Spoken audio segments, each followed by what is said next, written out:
part? Was it the editing? Was it the post-production aspects? Was it the pre-production? Yeah, just curious to know what your favorite part of creating your art was. I'll start with you. I'm Lauren, I mean Hanky, and I co-directed and co-wrote Toxic Summer. And my favorite part, it's hard to pick a favorite. Because I guess like on the one hand, like my favorite is just like coming up with something from your imagination and like doing that part of it. But I think really it's like that, and then seeing what all the rest of the creative team brings to it to like enhance it and make it something that's like beyond what you imagine. Cool. Yeah. I'm Maggie Galloway. I co-created Toxic Summer. And I think my favorite part actually was how co-created the project was. We really like put our entire selves into it together, and obviously filmmaking can be a very singular experience for a lot of your career, and I think just to be able to have the space to work with everyone at that capacity, it was really fun for us. It was a small project that turned into something that's been a really big highlight for us. So. Christopher Nunez, and I wrote and directed No Happy Beginnings, and I think the best part is just, I guess the festival circuit is it's really fun. Finally, people see it, and some people really connect with it, so it's nice to see people like it. Yeah. My name's Scott Ackerson. I did Living with Mr. Fishy. I agree with what you guys said, definitely. I think my favorite part, honestly, is just before we even shot anything, just getting the cast and getting the crew together and bringing other people on board and realizing that like other people are willing to like make it happen. It's not just me that's just like sitting in a corner like making a fish movie. Like other people like want to see it happen, and I think it's like the calm before the storm of everything happening. I think is like exciting to me. I'm Josh Prizzuto. I made Stan Has a Plan, and my favorite part of the process was probably like the main shoot day, which was like the date, because that was like the day that like everybody was there.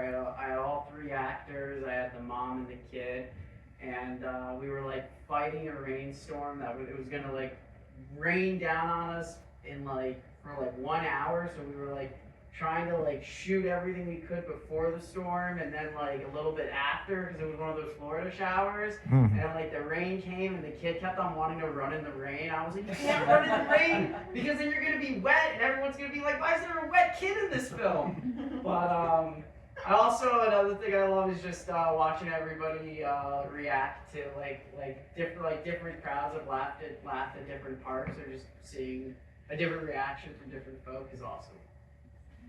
I'm Laura Zaylia. I make Story Strong, the web series about a little girl with two moms. Usually I love editing, I always love editing, but for this one I also loved filming with kids. It was so fun to film with actors under the age of 10. There was a lot of playground time and a lot of snacks. It was very fun. Hi, my name is Jorge Baldeon. I directed animated film, Hep. And my favorite part was, and the most challenging was writing the suspense.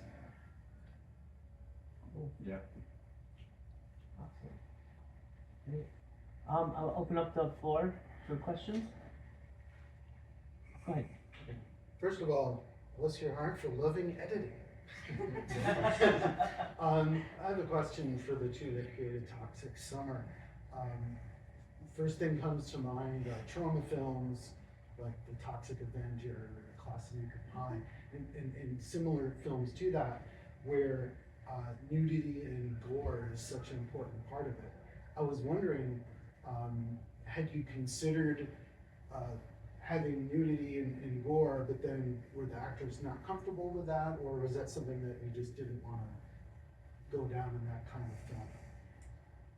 Just happened naturally. It was like how the story needed to be told. I'm deeply inspired by the horror genre. I also work with a lot of women. And I think exploitation is absolutely a massive aspect of films that inspired us in the writing process.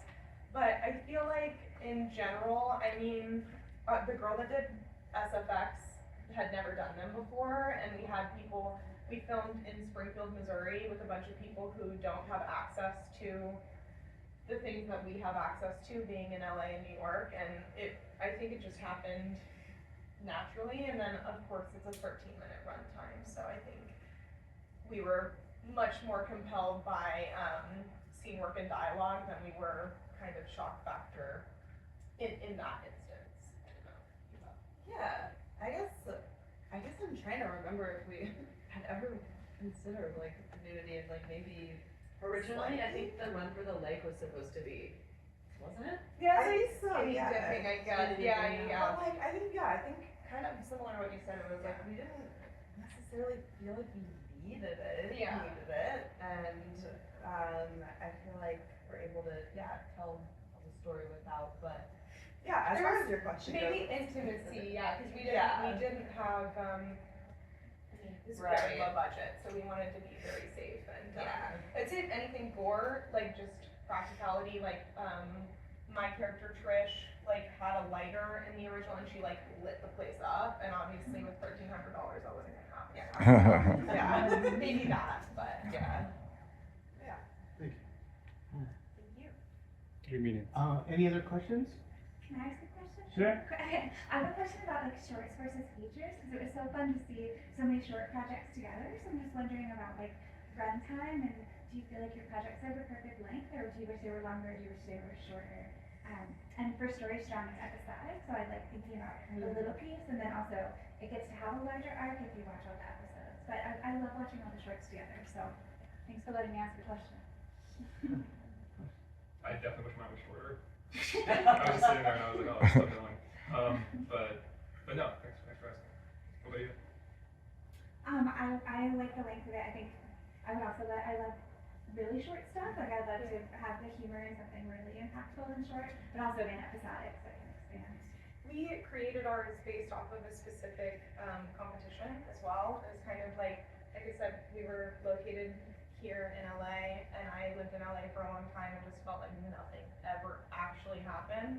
So we were like, we'll do a really quick festival that like has a couple of pinpoints that you have to get it done. It also had to be under 12 minutes, so we had a shortened credit sequence.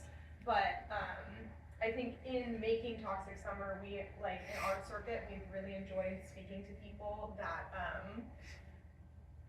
wanted it to be longer, which I think like I've never made a short film that people have been like, wow, I wish this would be longer. So I think that's like really awesome, and maybe my favorite part of this short circuit for us is like, okay, we made something that people like would like to spend more time with, so that's maybe something for us to think about too.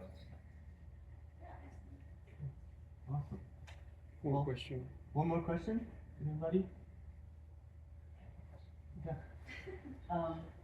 So I think the kids that are in Story Strong are so natural in the way they come across. What did you do in casting that helped you find? Casting was so fun. Thank you for the question, Sharon.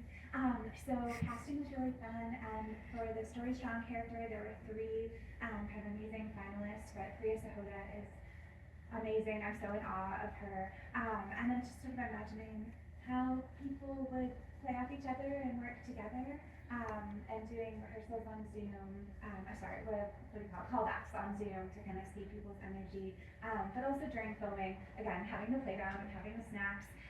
Episode 5, spoiler, we have a unicorn, so just really like fun stuff to get people, to enjoy the process too.